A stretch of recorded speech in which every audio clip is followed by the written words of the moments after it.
Olá, mulheres, paz. Agora vamos para o segundo dia, então, onde a gente falou de Ana. Ana era a esposa de Eucana e ela vivia em uma situação de esterilidade. E ela era oprimida pela sua dor, por essa situação. E ela se rendeu e se entregou a Deus no momento da aflição dela, né? Então, da mesma forma, Deus também nos chama a fazer uma oração e entregar o controle a Ele, né? Então, a dor de Ana foi um combustível, na verdade, para tirar ela da zona de conforto, né? Tem momentos que Deus permite a dor para nos aproximarmos mais dele. E essa dor, ela vai gerar em nós uma busca maior, né? Uma entrega mais sincera e um encontro mais íntimo com Deus. Vai gerar novas experiências com Deus e um crescimento, um amadurecimento espiritual. E vai nos levar para outro nível. E foi isso que aconteceu com Ana, né? Ela se derramou ali na presença de Deus. E o sacerdote disse a ela, né, que Deus ouviu a oração dela e iria responder a oração dela. E ela creu nesse momento, nessa resposta. E hoje nós temos o quê? Nós temos a palavra de Deus. E quando nós oramos a palavra de Deus e as promessas, nós já temos a garantia da resposta, porque Deus diz na sua palavra que se nós oramos a palavra, na palavra nós temos o sim e o amém dele. Então, a dor que nós vivemos, ela tem um propósito. Quando a nossa oração se alinhar com a palavra de Deus, com o Espírito Santo e uma postura de obediência diante de Deus, Deus vai realizar. Então, é importante que nós estarmos sensíveis a Deus, né? Para ter clareza do que Ele quer. E isso acontece por meio da intimidade, né? Porque o que aconteceu no caso de Ana? Ela não podia ter filhos, ela era estéril, ela tinha ali o seu marido, tinha naquela época, poderia ter uma outra esposa se a primeira esposa não pudesse dar filhos. Então ela tinha ali ao lado dela uma pessoa, uma mulher super fértil, que provocava ela, né, por conta disso. E ela tinha essa dor, né, essa frustração. Só que enquanto ela queria, talvez, né, ela pedia filhos ali, ano após ano, ela subia no templo para fazer os sacrifícios ali. Talvez ela já tinha, creio que ela já tinha pedido outras vezes por um filho a Deus. Mas por que talvez ela não foi atendida? Talvez pela intenção do coração dela. Por quê?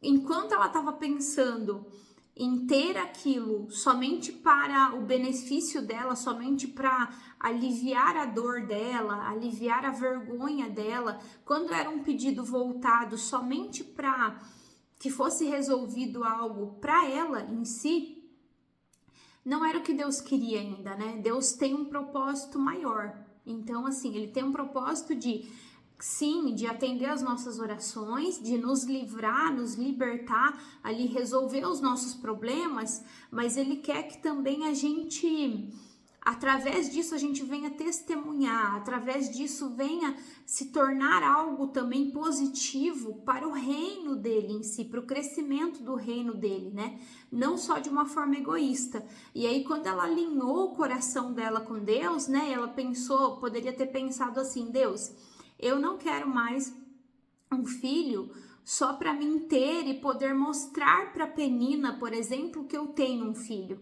Não, se o Senhor me der um filho, eu entrego ele para servir ao Senhor, né? Então, assim, eu quero o meu desejo atendido, eu quero realizar esse sonho na minha vida, mas eu quero também te servir através desse sonho, através da realização desse sonho, através do recebimento dessa bênção. E aí foi a interpretação que Deus me deu e também trouxe através da nossa irmã Marina, né? Que foi a responsável por trazer essa palavra de Ana e trouxe pra gente essa reflexão. Então, assim, quando ela se alinhou, quando ela alinhou o coração dela com a vontade de Deus, né? E ela pensou também em agradar a Deus.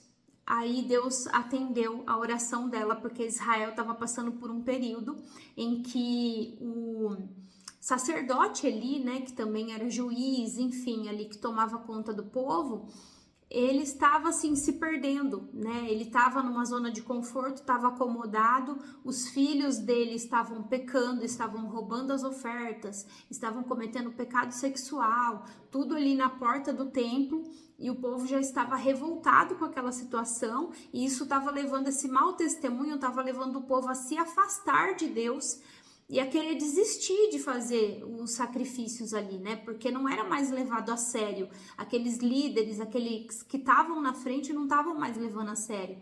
E ele não se posicionou em relação à vida dos filhos. E por conta disso, Deus queria levantar, era necessário levantar um outro sacerdote, né? E juiz, que foi o filho de Ana, né? Que foi Samuel. Então Deus já queria sim, né? Um homem, né, no caso, que fosse ali, que fosse entregue, né, para ele, na verdade. Então, assim, essa a reflexão, né, que fica pra gente, e pra gente ter uma busca maior, né, às vezes os desafios que a gente passa é para que a gente entre mais na presença de Deus, né. E quando a gente se alinha a Deus através de orar o que está na palavra dele e crer nas promessas dele sobre a nossa vida, a gente faz esse alinhamento, né? A gente sabe que é para um bem maior, não é só para o nosso benefício próprio. E então a dor que nós vivemos hoje, quando nós nos alinhamos a Deus, né? Ele realiza, né? Ele cumpre. E aí fica a reflexão para você. Qual é o seu impossível? Qual a área da sua vida que para você é impossível hoje, né? Nós sempre passamos por cenários, né, aqui na Terra que tentam tirar a nossa atenção, mas nós devemos crer na palavra e nas promessas de Deus, né, que Ele vai realizar no momento certo. Então Ele tá vendo a sua busca e você deve fazer o quê? Entregar os seus impossíveis para Deus, né? E o que tiver alinhado à vontade dele, ele vai fazer. Então Deus está no controle e ele deseja que a gente se posicione com uma maturidade espiritual. E Deus é fiel e ainda que nós venhamos falhar, ele não falha, né? Ele tem misericórdia de nós. E lá em Filipenses 4:6 diz assim: não andeis ansiosos de coisa alguma, em tudo, porém, sejam conhecidas diante de Deus as vossas petições, pela oração e pela súplica, com ação de graças. E depois, no final, a gente vê que, né, isso foi no primeiro capítulo, né, de 1 Samuel. Mas lá no segundo capítulo, ela já canta ali um cântico de vitória por ter o seu pedido atendido por Deus. Então, depois, né, que o milagre dela aconteceu, está lá em 1 Samuel, capítulo 2, versículo 1 ao 11. Eu vou deixar para você aqui na legenda, ou se você estiver vendo esse vídeo através do WhatsApp, abra aí na sua Bíblia e leia depois esse cântico que Ana fez, né?